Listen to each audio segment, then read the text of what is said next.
Hi everyone, welcome to another week 10. Week 10. Things to say, always plenty to say. It's been a bit of a mistier, murkier, foggier few days, hence the change in the background. Hope you're keeping warm on the chilly days. The first thing I wanted to say was that we're moving this week into a different system when it comes to the COVID response by the UK government. And we'll move into a tier system from Wednesday. We're going to be in tier 2 in the southeast, and not a huge amount is going to change. Please do bear in mind that does mean that you can't mix outdoors outside of your, well, you can't meet outside in a meeting greater than 6 people. You can't meet indoors outside of any support bubbles that you might have formed. I wanted to spend a moment looking at some of the numbers. I'll be sharing 2 plots with you in the email that I'm sending. So I just wanted to go to the UK data summary. You can always find this online, so coronavirusdata.gov.uk, and this is an impressive amount of data for the coronavirus situation. And I think one of the things that was one of the main arguments regarding the lockdown that we're just about to emerge from was hospitalization. And if you go on here, you can get down to the number of patients in hospital. And what you can see is that this, up until quite recently, was increasing and was rapidly heading towards the level close on 20,000 that we had in the first wave. So we got up to 16 or so thousand 10 days ago or so. Things have flattened out, thankfully, and hopefully starting to fall. The one thing to say, though, is on this website, you can look at areas. You can look this because it's hospitalization. It's only broad areas, but you can look at the Reading area or your own local area for testing for cases and deaths. But here in the southeast, when we get to patients in hospital, you can see that we're still on the up. Okay, so things haven't yet flattened out. The most recent observations we're not really sure about because these things tend to be revised upwards. And so we're still on the up in terms of hospitalizations here in the southeast. So we do need to remain vigilant. We can't be taking things easy and figuring that the worst is past us. Hopefully it is, but it will be past us with greater certainty if we're able to carry on abiding by the rules and social distancing, wearing face coverings and avoiding meeting in public space or meeting publicly.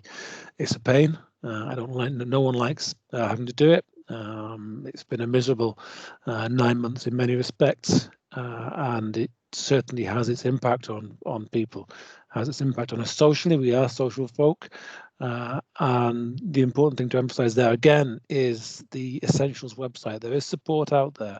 You can get in touch with me, you can get in touch with your academic tutor, you can access support that's based out of the Carrington building on the university, and you can gain access to that via the Essentials website, the wellbeing part of the Essentials website.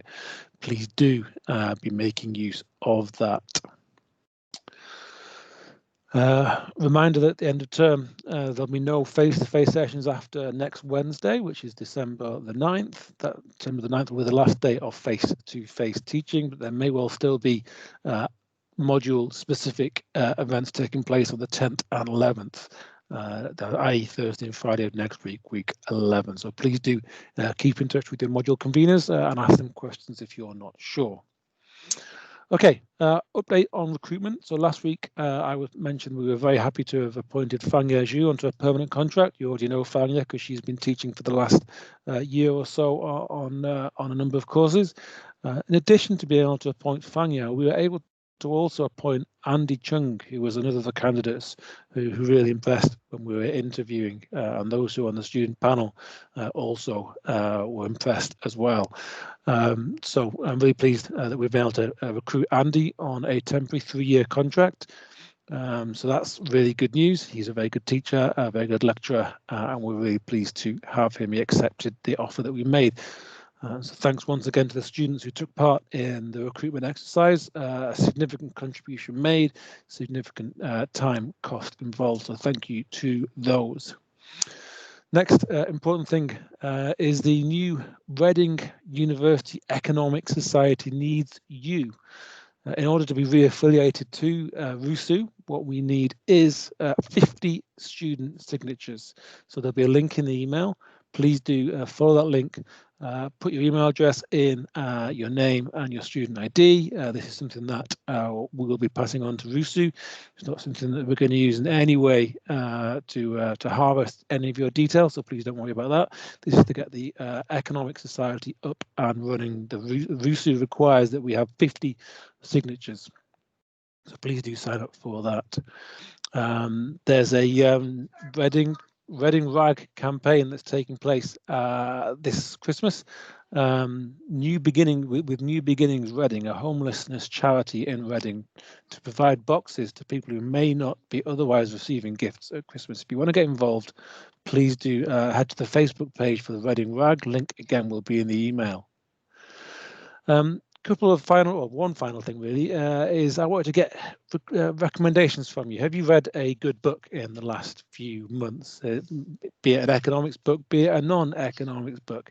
If you have, do let me know, share your recommendations, because I'd like to share recommendations with all of you ahead of the Christmas vacation. It's always nice to get a bit of relaxation in, and reading a good book can be part of that. I hope you all have a great week and stay in touch. Bye for now.